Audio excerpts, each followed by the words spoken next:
nakikiramay po ako sa pagkawala ng asawa niyo. Masakit para sa amin ang pagkawala niya.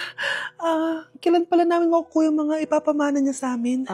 Ipaprocess pa po namin yun, ma'am. I-update na lang po namin kayo. Sige po, attorney. Sakit ng pagkawala niya. Nay, tignan mo, may medal ako. Ano namang paki ko dyan? Di ka ba proud sa akin? Hindi.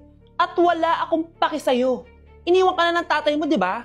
Kaya pwede ka nang umalis dito. Bakit ka ba ganyan sa akin, Nay? Huwag mo nga akong matawag-tawag na nanay dyan. Kadiri. Hindi kita anak. Ang nanay mo, wala na. Malandi kasi. Nay, gutom na ako. Ay, gutom na baby ko. Wait lang, mag-order ako ng steak for you, ha? Yay! Steak, my favorite! Ampun lang pala ako. Nasaan na yung totoo ko, nanay?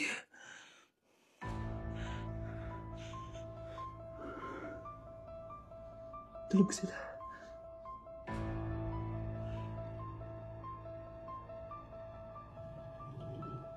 Nasaan na yun?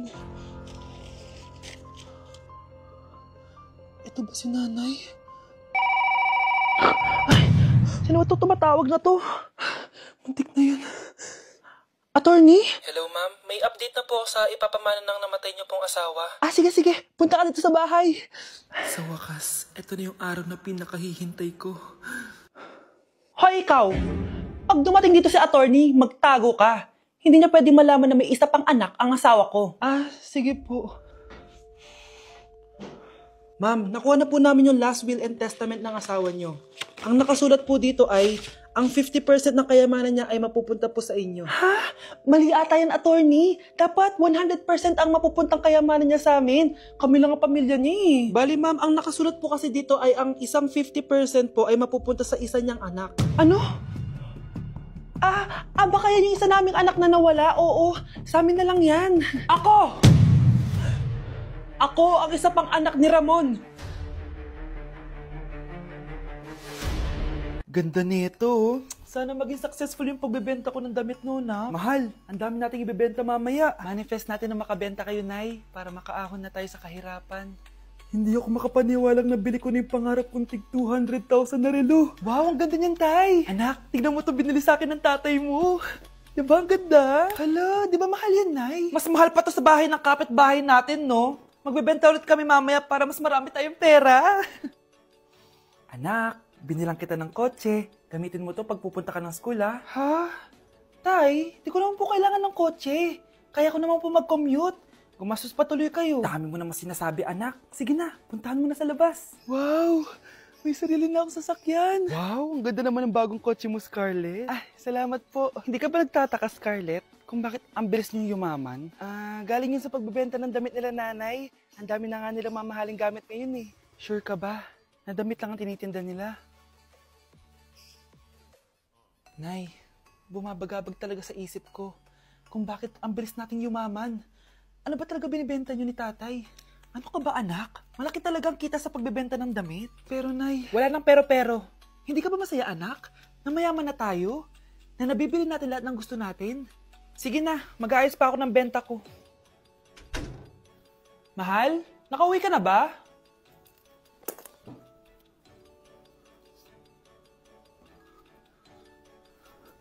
Ano ba talagang laman neto? Nagbebenta sila ng laman loob ng tao. Wow, sobrang ganda, mahal. Buti naman nagustuhan mo, mahal. Nga pala, kinuha ko na yung laman loob ng kapitbahay natin. Si Rosa? Malaking pera na naman to. Mahal, hindi dapat malaman ni Scarlett to, ha? Ano yun? Nasaan yung ledger? Nandito lang yung kanina. Ba't mo winala yung ledger, mahal? Nandun lahat ng mga sikreto natin. Sinong tao dyan? Hey, Susan, someone's calling. Hello, anak. Kamusta na kayo dyan? Padala ka ng 10,000 ha? Dahil wala na kaming baon ng mga kapatid ko. Anak, pasensya ka na. Di mo na ako makakapagpadala ngayon. Di ba pumunta ka dyan para sa amin? Wala ka naman palang kwenta eh. Sige anak, gagawin ko ng paraan, ha? Di na muna siguro ako bibili ng gamot para may maipadala ako. Ako? Wala na akong nanay, di ba? Eh, sino yung tumatawag, te? Di ba nasa ibang bansa yung nanay niya? Ano naman gusto mo? Hello, anak. Buti naman sinagot mo na. Nagpadala pala ako sa inyo ng mga kapatid mo. Baon niyo yun tapos pampagawa na rin ng bahay. Okay, ikaw na bahala dun ha. I love you. So, ayun na nga. Hello, Mars? Mars, alam mo ba, yung anak mo, lasing umuwi kagabi. May kasama pang lalaki. Baka ibang babae yun, Mars, ha? Hindi naman ganun yung anak ko. Sure ka ba talaga, Mars, na yung mga perang pinapadala mo, napupunta talaga sa baon at bahay nyo? O ano? Nakapagpadala ka na ba ng pera? Oo, anak. Nagpadala na ako kanina. Dagdagan mo ha. Marami kaming bayarin ngayon. Anak, matanong ko lang, saan mo ginagastos yung mga pinapadala ko? Babe, ano ba? Oh, babe, shot ka pa. Ano to, Scarlett, ha? Dito lang ba napupunta yung mga pinapadala ko sa'yo, ha? Mga alak at vape na yan? Ba't umuwi ka pa? Nagpakahirap ako sa ibang bansa para sa inyo ng mga kapatid mo. Simula nung iniwan mo kami, wala na kaming nanay. Sa tingin mo ginusto ko to, ha? Wala akong choice, Scarlett. Ginawa ko to para sa inyo ng kapatid mo. Sa tingin mo ba gusto namin na umalis ka? Nasanay kami nung wala ka. Kaya okay kami kahit mawala ka. Nay! Una na kami, Scarlett, ha? Salamat po sa pagpunta. Oh, Scarlett, pinapabigay yan ng nanay mo bago siya mamatay. Ang laki nito, tita. Inipon ng nanay mo yan para sa inyo ng mga kapatid mo. Sana gamitin mo ng maayos. Kahit wala ka na, hindi mo pa rin kami pinapabayaan. Salamat, Nay. Sana yan ang makakapagpabago sa'yo, anak. Balang araw, babalikan din kita. Nay, punta tayo sa mall. Wag muna ngayon, anak, ha? Madami kailangan na tapusin na trabaho si nanay. Sige po, Nay. Palagi nilang busy si nanay. Ako na lang mag-isa lalabas.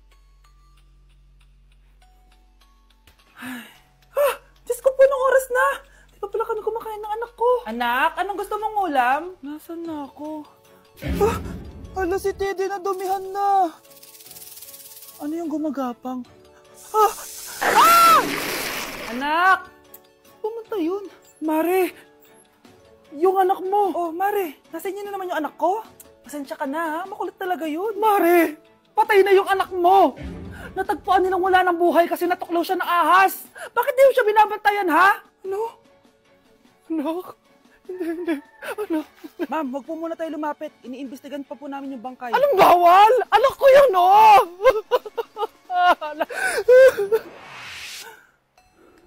Nay, punta tayo sa mall. Anak, buhay ka. Sige anak, labas tayo. Punta tayo ng mall. Yay! Pumunta kami ng mall! O anak, nag-enjoy ka ba sa mall? Opo, Nay. Nag-enjoy talaga ako. Kaso, nagugutom na ako, Nay. Kumain ka na, anak. May tira pang pagkain dyan sa lamesa. May aasikasuhin lang ako trabaho, ha? Sige po, Nay. Ang sarap!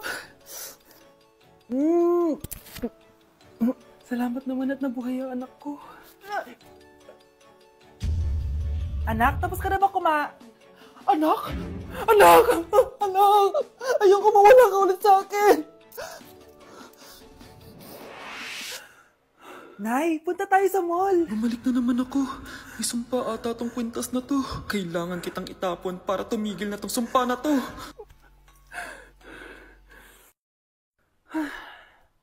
Teka, kwintas ba yun? Sino naman nagtapon nitong magandang kwintas na to? Sayang. Akin na lang. Ano matawag? Hello? Hello ma'am, kayo po ba yung nanay ni Samantha? Nabangga po kasi siya. Kailangan Ano? pumunta dito sa ospital. Nasagasaan anak ko! Ganda ko dito, oh.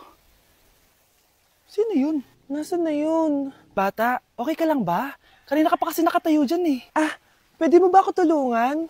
Tulungan saan? Nawawala kasi yung kwintas ko. Dito ko yun nawala. Bigay kasi yun ng nanay ko sa akin, eh. O sige, tara. Saan mo ba kasi yun uling nakita? Dito lang yun, banda sa puno. Kwintas? Kanina pa ako paikot-ikot dito sa punong to. Wala namang kwintas, eh. Sure ka ba? Bata? Walang yung batang yun, na. Iniwan ako dito. Pinaglalaroan lang ata ako. Uwi na nga ako. Hi, Scarlett. Kagulat ka naman. Paano ka nakapasok dito sa bahay namin? Tara, hanapin na natin yung kwintas. Saan ka ba kasi pumunta kahapon? Bigla ka nawala, eh. Hindi ko din alam, eh. Oo, tara, hanapin na natin yung kwintas mo. Yay! Anong kulay ba kasi yun? Kulay silver yung kwintas. Silver? Kanina pa ako naghahanap dito. Parang wala naman silver na kwintas dito. Bata? Iniwan na naman ako. Andito ka lang palang bata ka? Ang ginagawa mo dyan? Nay, hinahanap ko yung kwintas ng batang kasama ko. Umuwi ka na. Magagabi na oh. Sige, Nay.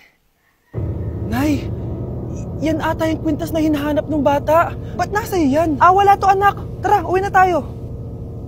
Nay, saan mo ba talaga galing yung kwintas na yan?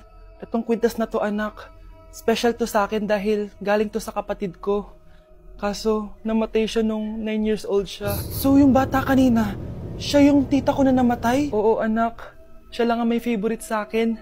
Mga magulang namin, ayaw sa akin. Kaya sobrang mahal ko yun, anak. Ang lungkot naman pala, Nay. Sobrang sakit lang. Sorry. Tama na yun, Nay. Nanay mo yung pumatay sa akin, Scarlett.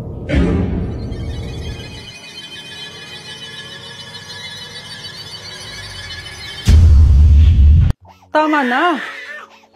Ano to? Wala na namang ulam? Mahal, pangako bukas may kakainin na tayo. Sinabi mo rin yan kahapon. Paano tong anak natin, ha? Paano natin ito bubuhayin? Mahal, please, magtulungan tayo. Makakaahon din tayo dito. Ayoko na. O ito, ikaw na maghalaga niyan. Mahal, please, wag mo naman kaming iwan. Babalik na ako sa dati kong buhay. Sa buhay na nakakakain ako na masarap. Sa buhay na nakakapag-party ako. Sa buhay na prinsesa ako. Ayoko na ng gantong buhay. Mahal, please, babawi ako. Kaya mo na yan. At wag na ako gugulin, ha? Anak, pangako hindi kita iiwan, ha? Nandito lang ako para sa'yo. Hindi kita papabayaan. Okay, Mr. Ramon? Ma'am, tanggap na po ba ako sa trabaho? Sorry sir. Based sa resume mo, hindi ka pala nakapagtapos ng college. Ang hanap po namin is college graduate. Uy, Ramon, mukhang galing ka sa interview Natanggap ka? Hindi nga eh. Baka may alam kang pwede kong pasukan ng trabaho. Pwede ako. Sige, sabihan kita ha. Salamat, Susan. Dami naman basura dito. Ramon, may hiring daw yung kakilala ko at pwede ka daw doon magtrabaho. Ha? Talaga? Sa wakas, mabibilin ko na lahat ng pangangailangan ng anak ko. May anak ka pala? Oo. Iniwan kami ng nanay niya dahil di niya kaya tong gantong buhay. Hayaan mo, hindi mo deserve yun. Wow, ang bilis. May pumalit na agad sa akin. Mali ka nang iniisip. Alam mo ba, Ramon, nabibili ko na lahat ng gusto ko ngayon. Kumakain kami sa magandang restaurant at nakatira ako sa mansyon. Ha? Honey, tara na. Ipag-shopping pa kita mamaya. Baka malit pa tayo sa dinner natin. Okay, honey, papunta na. At ikaw, babae ka. Kung ayaw mong masira ang buhay mo, layuan mo yung lalaking yan.